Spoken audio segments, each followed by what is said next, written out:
And I had to do simultaneous learning about financial markets and power, and unlearning about the myths that I think we all carry around about that big thing called the economy.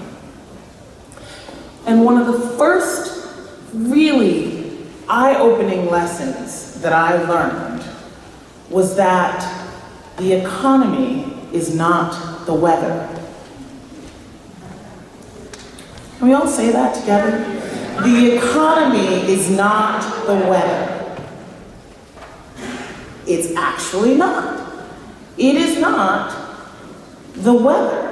It is not something that is outside of our control. And you can really hear it in the metaphors that we use to talk about the economy. We talk about a recession coming in. We don't know why. It's sort of like a storm coming in. We just have to sort of prepare ourselves for it and batten down the hatches and survive it, right? The economy, some big foreign body that gets sick sometimes and is sort of contagious to us. The economy that we hear the weather reports when we're driving home from work, if we're lucky. When we're driving home from work, we hear this report about the economy, just like the weather report. It was 87 degrees and sunny today, and the stock market's up 400 points.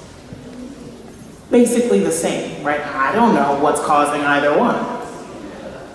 I think the vast majority of the American people, although we are deep participants in the economy, feel the same way about the weather as they do about the economy. Very little control. Although maybe, hopefully, with crisis in both, we are starting to recognize that we all have an impact on both. So I decided that I needed to replace the latent metaphor of the weather that describes the economy with something a little more active. And I decided that I should actually start thinking about the economy as more like a game.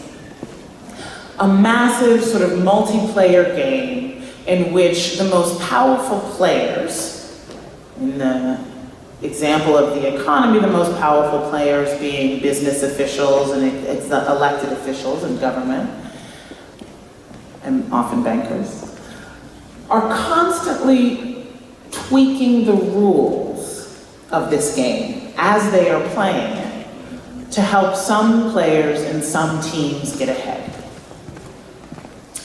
And like in a game, individual effort and skill and determination and how much you practice, right, matters. That all matters. And I think it's important that we acknowledge that.